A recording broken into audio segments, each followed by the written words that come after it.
Bonjour, ou alors plutôt comme on dit en Australie, good day mate. Alors parlons un petit peu de Alice Springs, où j'habite depuis, ça va faire 2 ans en décembre. Et voilà, alors où est-ce que c'est Alice Springs? C'est pile au centre de l'Australie en fait. C'est vraiment pile au milieu. Et donc c'est dans le désert.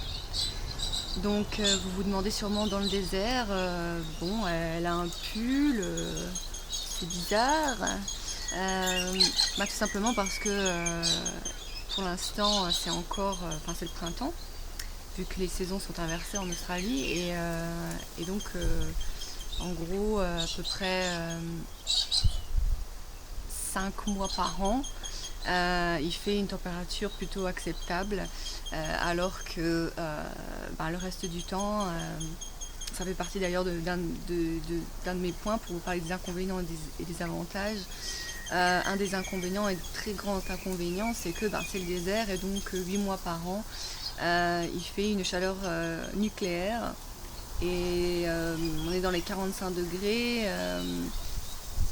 On sue dès qu'on sort de la douche, c'est vraiment insupportable. Donc on est obligé en gros de rester chez soi, de mettre la clim et de baisser les stores et donc d'essayer de garder un maximum de frais. Et en gros, qu'est-ce qui se passe? On devient un champignon, voilà. Non, mais voilà, donc c'est un petit peu embêtant parce qu'il fait vraiment très très chaud 8 mois par an, vous vous en doutez, c'est le désert. Après, un des avantages, donc je vais essayer d'alterner en fait avantages, inconvénients. En contrepartie de ça, un des avantages, c'est que il fait le ciel bleu, le soleil, pratiquement toute l'année. Donc sans exagérer, que ce soit hiver, été, c'est sûr que vous vous levez avec le ciel bleu et le soleil. Et donc là je pense que vous voyez un petit peu derrière moi un petit peu le temps qu'il fait. Bon là c'est un peu un temps idéal.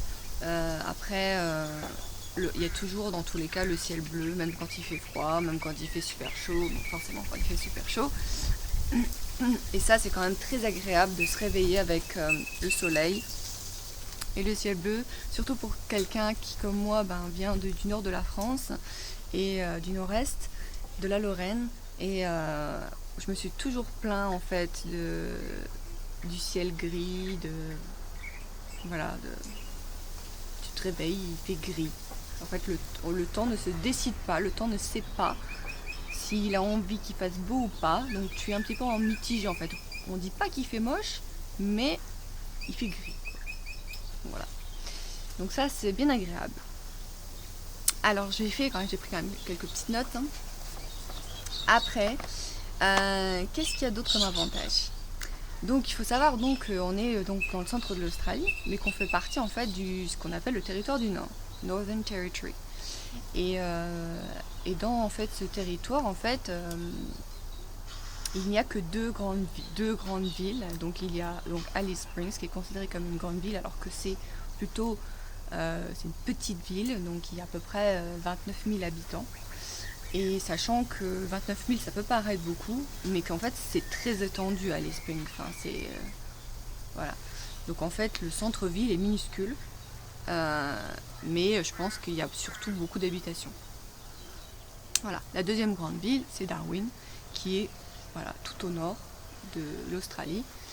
À peu près 1000 km les séparent, donc vous voyez que c'est quand même pas mal. Donc c'est un des gros inconvénients en fait d'Alice Springs, c'est que vous pouvez prendre votre voiture, faire 500 km, 600 km, 700 km, 800 km, 900 km, et il ne se passe toujours jamais rien.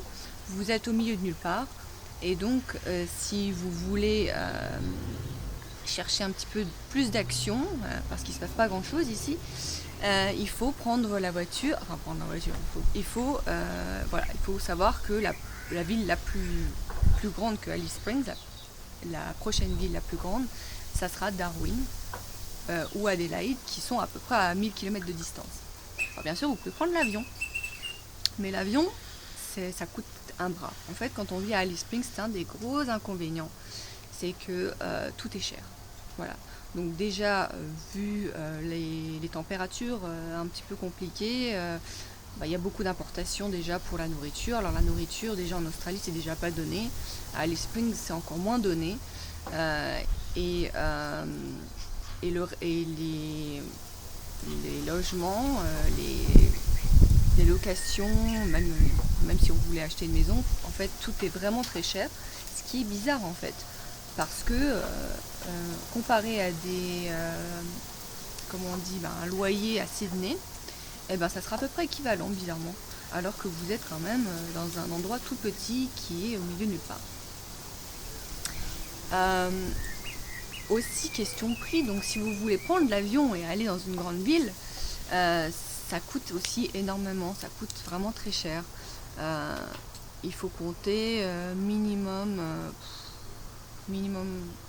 ça dépend en fait, bien sûr ça dépend toujours quand est-ce que vous prenez votre billet, mais bon, il faut savoir que les vols internes depuis Alice Springs sont très chers. Voilà. Après, vous avez la possibilité. Donc en fait, pourquoi c'est connu Alice Springs? Pourquoi voilà. Bon, déjà, il fallait bien que les gens qui passent du nord au sud s'arrêtent bien à un moment. Au bout de 1000 km, on a envie quand même de faire une pause. Donc en fait, ça a été plutôt au départ, ça a été un endroit où s'arrêter en fait. Ça a été un endroit où les camions d'approvisionnement s'arrêtaient en fait. Et en fait, vous êtes... et ça s'est développé après. Mais pourquoi c'est connu? C'est aussi connu parce qu'en fait, on est pas loin. Je mets des je sais même plus comment on dit en français. Mais voilà, c'est pas loin. Vous avez en fait le fameux rocher Uluru. Qui est en fait ce fameux rocher sacré des aborigènes qui attire des millions de touristes chaque année. Et en fait, ce qui est assez comique, c'est qu'en fait, si on regarde sur une carte, on a l'impression que Uluru, en fait, c'est à 2 pas d'Alice Springs, en fait. Et moi, j'ai travaillé à l'aéroport d'Alice Springs à un moment donné où je vendais des billets pour des billets de transport, en fait, des billets de navette pour aller de l'aéroport jusqu'à Alice Springs. Ça, c'est un des autres avantages d'Alice Springs, c'est qu'il y a beaucoup d'oiseaux exotiques. Alors là, vous avez entendu les galas qui se déplacent en nuée, en fait, et c'est assez magique, en fait. C'est vrai que vous avez des espèces de petits cacatoès, des petits perroquets, des petits... les galas sont roses, en fait, sont roses et gris, en fait. Et c'est assez impressionnant de voir des oiseaux roses, quoi. Mais bon, bref, je reprends ce que je disais.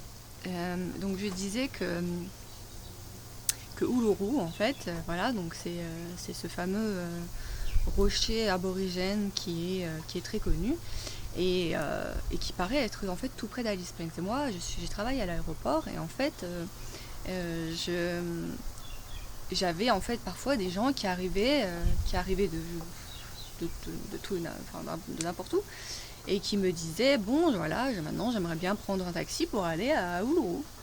Et je leur disais, ah oui, bon d'accord, vous voulez aller à Uluru, très bien, un taxi ça va vous coûter très très cher, hein, parce que bon, c'est à peu près à 500 km. Et me regarder comme ça, à 500 km, vous êtes sérieuse, c'est une blague. Et moi je dis non, c'est 500 km, c'est voilà. Oui, parce qu'en fait, Uluru, c'est pas tout près, hein. Donc depuis Alice Springs, ça, voilà, il faut à peu près compter 4-5 heures de route. Et donc il y a même aussi un aéroport qui est directement, où on peut très bien zapper la case Alice Springs, on peut aller directement à Uluru puisqu'ils ont mis un aéroport maintenant. Et en fait, il s'avère aussi que l'aéroport à Uluru est beaucoup moins cher si on veut en fait prendre l'avion et aller dans une autre grande ville en Australie, donc faire Uluru, Melbourne, ça sera beaucoup moins cher, voire des fois moitié moins cher que de faire Alice Springs, Melbourne. Donc ça m'est arrivé avec mon mari d'aller jusqu'à Uluru, mais bon, voilà, il faut savoir que c'est quand même... je sais pas si je referai en fait. Des fois on se demande si le côté avantage le côté, voilà, le- la balance prix et facilité et des fois un petit peu, c'est des fois un petit peu remis en cause quand on doit faire 5 heures de route et et ça dépend aussi dans quelles conditions. Nous, on a ce qu'on appelle un truck et c'est un espèce de pick-up et c'est quelque chose qui est assez lent. Et donc en fait il fait à peu près 90 km/h. Donc bon, quand tu mets 5-6 heures pour aller jusqu'à Uluru et que des fois c'est dans des conditions où on n'a pas la clim nous, hein, dans notre truck. Donc en fait, imaginez quoi, 40 degrés. Enfin bon bref, des fois je me dis qu'il faut mieux mettre le prix, hein. Mais bon, c'est une option. Voilà. Après pour parler des autres avantages,